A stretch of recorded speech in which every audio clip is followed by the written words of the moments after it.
Барлықтарыңызға сәлем. Бүгін біздер 3-ші сыныптың 98-ші сабағының есептерін талдап көрсететін боламын. Текшенің жақтарында жазылған сөздерді таңдай, текше және тікбұрышты параллелепипед, шаршы және тіктөртбұрыш жайында сұрақтар қойыңдар дейді. Ата, неліктен түсіндір, ұсын, ойлан, ойыңды бөліс. Мынандай сұрақтарға қоюға болады. Ата, тіктөртбұрышты параллелепипедтің неше жағы, неше қыры және неше төбесі бар екен? Ата.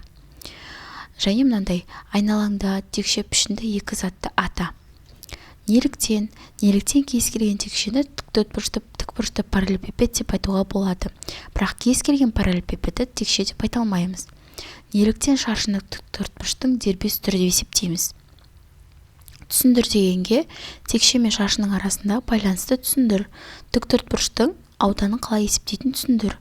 Ұсын дегенге ұзындығы 5 см, ені 3 см болатын тіктөртбұрыштың периметрін табудың екі түрлі тәсілін ұсын. Немесе күнделікті өмірде параллелепипед пішінін қолданудың тиімді жолын ұсын. Ойлан, егер текшенің бір қыры 4 см болса, оның барлық қырларының қосындысы қанша болатын туралы ойлан. Тіктөртбұрыштың қабырғаларын өзгертсе, оның ауданы қалай өзгеру мүмкін екенін ойлан. Ойыңды бөліс. Геометриялық фигураларды білу біздің өмірімізде не үшін маңызды? Ойыңды бөліс. Текшеде не жасауға болады? Өз идеяларымен ойыңды бөліс. Екінші тапсырма. Фигуралардың қайсы текшенің тікбұрышты параллелепипедтің жақтары бола алатындығын жақтары болып табылады дейді. Мынау бізде текше. Мынау текше. Мынау параллелепипед, тікбұрышты параллелепипед. Мына қораптың бүйір жағының ауданын есепте. Бір қорапты қаптау үшін қанша қағаз керек екендігін тап. Так, бүйір жағы деген мынау, бүйір жағын есептеуіміз керек. Бүйір жағының ауданы S тең 4 көбейтемін 2, 8 болады. Мынау әсінші тапсырма. 8 метр квадрат.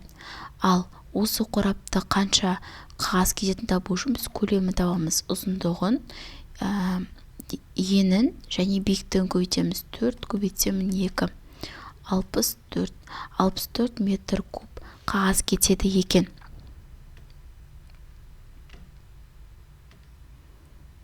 Так, келесі. Таспаны күлтелемей қорапты 2 мәрте айналдыра байлау керек. Ол үшін қанша метр таспа қажет болады? Мынау бізде 10 метр, 10 сантиметр. Мына жерде 10 сантиметр. Таспаны күлтелемей дейді. Таспаны күлтелемей қорапты 2 мәрте айналдыра байлау керек. 2 мәрте айналдыра байласа, бұл жерде жаңағы бір айналымның ұзындығын тауып аламыз. Периметрді табамыз. Периметрді табу үшін 10-ды 4 қабырғасына көбейтеміз. 40 болады, Енді бізге айтып тұр, мына жерде 2 мәрте айналдырғанда дейді. Демек 40-ды тағы да 2-ге көбейтеміз. Сонда 80 болады. Сонда 2 мәрте айналдырса 80-ге тең болады екен. Жауабы 2 мәрте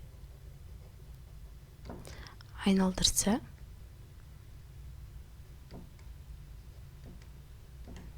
80-ге тең.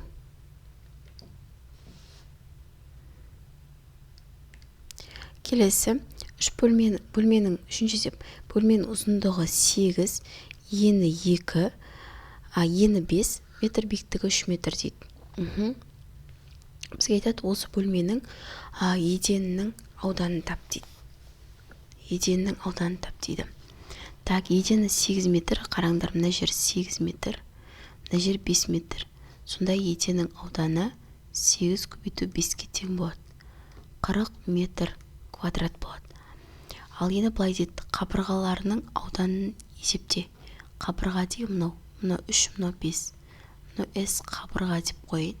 5 көбейту 3 тең 15 метр квадрат. Енді бөлмеде терезе ұзындығы 2-де 2 және есік ұзындығы 2-де 1. Барын есепке алуды ұмытпа дейді.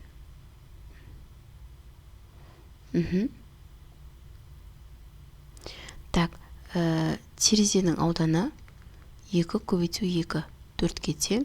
Есіктің ауданы 1 көбейту 2, 2 метр квадратқа тең. Дизайнер сыйлық алатын текше пішінді қорап әзірледі. Оған үлгі жасау көмектес, қорапты өз талғамына қарай сәнде. Бұл енді шығармашылық тапсырма. Қай қораптың жазбасы берілген дейді. Так, мына жерде қарасаңыздар, 4 қапталында тұрады, я, 4 қапталында тұрады, 5 4-тің астында тұрады, 1 жанында тұрады. Так, мына жерде 3 үстінде тұр, солай ма? Демек, қате, я. 3 үстінде тұрмайды, мына 5 астында алып қояды, мына 4 бер жағында тұрады, 1 қапталында тұрады. Сосын 5 астында тұрады. 4 1 қапталында тұрады. Так, сосын 2 үстінде тұрады. Солай ма? 2 1 4. Сонда бізге А нұсқасы келіп тұр. 2 төбесінде тұрады, 5 астында алып қояды. Немесе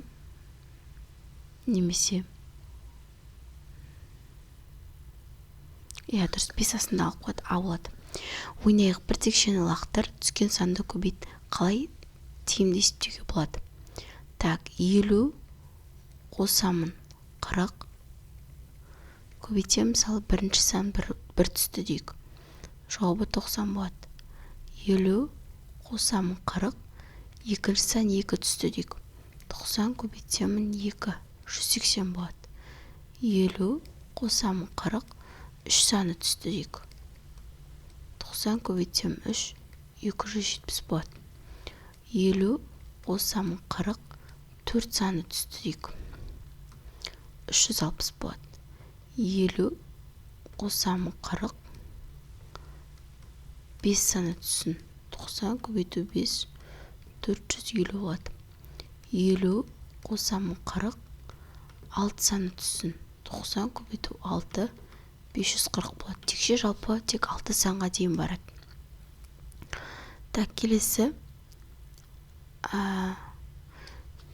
есеп. Дизайнер сыйлық алатын тікбұрышты параллелепипед пішінді қорап әзірледі. Оған үлгісін жасауға көмектес. Жақсы, қораптың жазбасын әлдеқайда тез жазылатын тәсілмен пайдалану көмектес дейді. Осындай қораптың жасау алгоритмін сипатта дейді. Бірінші кәдімгі қағазды алып сызып алады, я. Одан кейін оны қияды. Қиғаннан кейін бізде бүктейді.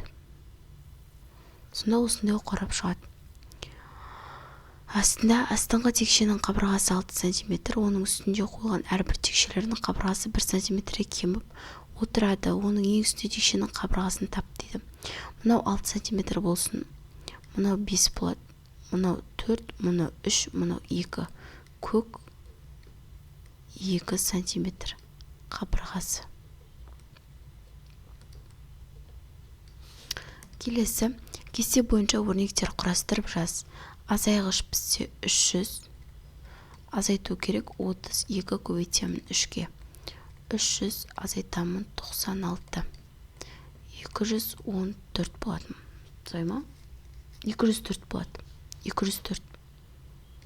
Мынаның жауабы 204. Келесі 780 азайтамын 156 көбейтемін 4.